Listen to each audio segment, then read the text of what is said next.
The audience laughed when she walked onto the Family Feud stage. Some people whispered, a few even pointed. At 340 pounds, Rebecca Martinez knew exactly what they were thinking. She'd heard it all before, but when Steve Harvey asked her one simple question about her weight, her answer made the laughter stop immediately. And what happened next, when she revealed why she'd gained the weight, made everyone in that studio understand that sometimes the body carries burdens the eye can never see. Steve Harvey dropped to his knees and apologized to her in front of millions, and the entire nation learned a lesson about judgment they'd never forget. It was a Wednesday afternoon, taping at the Steve Harvey Studios in Los Angeles. Two families stood at their podiums, the Martinez family from Arizona and the Chen family from California. The energy was typical Family Feud, excited, loud, ready for laughs. Steve was in his element, wearing a sharp charcoal gray suit, working the crowd with his signature charm. But when the Martinez family walked out to their podium, something happened that shouldn't have happened. A few audience members laughed. Not loud, uproarious laughter, just uncomfortable chuckles. Because Rebecca Martinez, the mother standing at the center of her family, was visibly, significantly overweight. At 340 pounds, she moved slowly, carefully. Her dress was simple and black, clearly chosen to be as invisible as possible. Her face was kind but tired, with eyes that had seen too much judgment. Beside her stood her 4 children: Miguel, 16, Sofia, 14, Carlos, 11, and little Maria, 8. They stood close to their mother, protective, like they'd learned to shield her from the world's cruelty. Steve noticed the laughter. His smile faltered for just a second, but he was a professional. He'd handle it. He walked over to the Martinez family with his microphone. All right. Let's meet the Martinez family from Arizona, Steve said enthusiastically. Rebecca, you're the team captain, right? Yes, sir, Rebecca said softly. Her voice was gentle, almost apologetic for taking up space. Steve smiled at her, and then, in a moment he would regret for the rest of his life, he made a joke. Just a small one. The kind of joke he'd made 1,000 times before with contestants. Well, Rebecca, I can see you've been enjoying some good home cooking. What's your specialty? 'Cause clearly you know your way around a kitchen. The audience laughed, louder this time. Rebecca smiled, but it wasn't a real smile. It was the smile of someone who'd learned to laugh along with jokes at her expense because it was easier than crying. I do love to cook, Mr. Harvey, she said quietly. Steve moved on to the other family members, asking questions, getting laughs, doing what he did best. The game began. Questions were asked. Answers were given. The Martinez family was doing well, winning rounds, racking up points. But throughout it all, Rebecca remained quiet, almost fading into the background despite her size. During a commercial break, as crew members rushed around adjusting lighting, Steve walked over to the Martinez family. He did this sometimes, talked to contestants off camera, made them feel comfortable. He approached Rebecca with a bottle of water. You doing okay? He asked kindly. I know it's hot under these lights. Rebecca took the water gratefully. I'm fine, thank you. Steve noticed her children gathered around her protectively.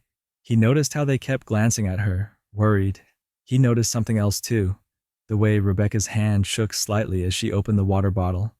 Your kids are great, Steve said, trying to make conversation. You should be proud. I am, Rebecca said, and for the first time, her voice had strength in it. They're everything to me. How long have you been raising them? Steve asked casually.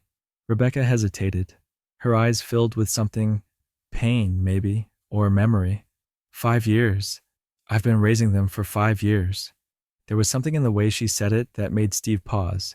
But before he could ask more, the production team called everyone back. Commercial break was over. Time to continue the game. They came back from break. The game continued. The Martinez family won their round and moved forward. Steve asked the final question of the game, and when Rebecca gave the winning answer, the studio erupted in applause. They'd won. They'd actually won. Steve walked over to congratulate them. The Martinez family, everybody, you did it. You're going to the fast money round. The children hugged their mother. She was crying, but Steve thought they were happy tears. Tears of victory. He had no idea. As the Martinez family celebrated, Steve did something he rarely did. He went off script. Rebecca, he said, before we go to Fast Money, I got to ask you something. And you don't have to answer if you don't want to. But I noticed your kids are very protective of you. And you said you've been raising them for 5 years. Is there a story there? Rebecca looked at her children. Miguel, the oldest, nodded at her. It was permission. It was time to tell it. Rebecca took a deep breath. Mr. Harvey, 5 years ago, my sister died. Cancer? She had 4 children, these children, and she asked me to take them. She asked me to raise them as my own. The studio went quiet. Steve's smile faded. I'm so sorry for your loss, he said. Thank you, Rebecca said. But there's more. My sister, she was thin, beautiful. I was always the heavy one in the family. And when she got sick, when she was dying, she made me promise something. She said, Rebecca, you're going to take my babies, and I need you to promise me that you'll live long enough to see them grown. I need you to promise me that you won't leave them like I'm leaving them. Rebecca's voice broke. The audience was completely silent now. Steve stood very still, listening. So, I promised her, Rebecca continued. I promised I would live. I promised I would be there for them. And Mr. Harvey, when she died, I was 180 pounds. I was finally losing weight. I was finally getting healthy. But then I had 4 children who were grieving. 4 children who had lost their mother. 4 children who were crying themselves to sleep every night. Subscribe and leave a comment because the most powerful part of this story is still ahead. Rebecca's voice grew stronger, even as tears streamed down her face. Every night, I would make them dinner, and every night they would barely eat. They were so sad, so lost. So I started eating their food. I would eat my dinner, and then I would eat whatever they didn't finish, because I couldn't stand to see food wasted, because we didn't have much money, because it felt wrong to throw it away when my sister wasn't here to feed her babies anymore. Steve's hand went to his chest. His eyes were filling with tears. And it became a habit, Rebecca said. Eating their leftovers, eating when they were sad to comfort them, eating when I was sad because I missed my sister, eating because food was the only thing that made any of us feel better. And over 5 years, I gained 160 pounds. I went from 180 to 340 pounds. I know what people think when they see me. I know what you thought when I walked out here. I know why people laughed. The audience gasped. Several people began crying. Steve Harvey stood frozen, his face showing shock and grief and regret. But I kept my promise, Rebecca said, her voice fierce now. I kept my promise to my sister. Her children are alive. They're healthy. They're happy. They're here. Miguel is going to college next year. Sophia's on the honor roll. Carlos plays baseball. Maria still sleeps in my bed every night because she's scared I'll leave her like her mama did. And I'm still here. I'm still alive. I kept my promise. Steve Harvey did something then that nobody expected. He walked away. Not off the stage. He was already at the podium. But he walked several steps away, his back to the cameras, his shoulders shaking. The audience could hear him crying. The families at the podium stood in stunned silence. And Rebecca, this woman who'd been laughed at, stood with dignity and strength, surrounded by the children she'd sacrificed everything for. After what felt like an eternity but was probably less than 30 seconds, Steve turned back around. His face was destroyed. His eyes were red and swollen. His carefully maintained composure was gone. And he walked straight to Rebecca Martinez and dropped to his knees in front of her. I am so sorry, Steve said, his voice breaking. I am so sorry for what I said. I am so sorry for the joke I made. I didn't know. I didn't understand. And that's not an excuse, but I need you to know that I am so sorry. Rebecca reached down and put her hand on Steve's shoulder. It's okay, she said gently. You didn't know. No, Steve said, shaking his head. It's not okay. It's not, because I should never have made that joke. I should never have assumed anything about you. I should never have judged you based on what I saw instead of who you are. He stood up slowly and turned to address the entire studio.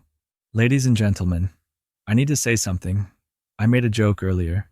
When Rebecca walked out here, I made a joke about her weight. and some of you laughed. I heard you, and I need you to understand something.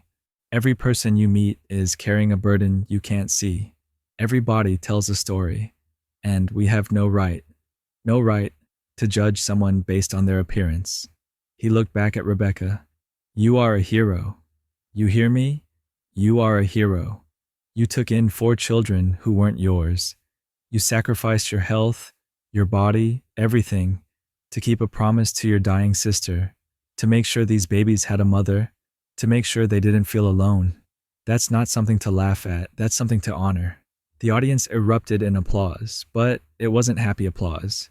It was the applause of people who'd been changed, who'd learned something, who'd been confronted with their own judgment and found it wanting.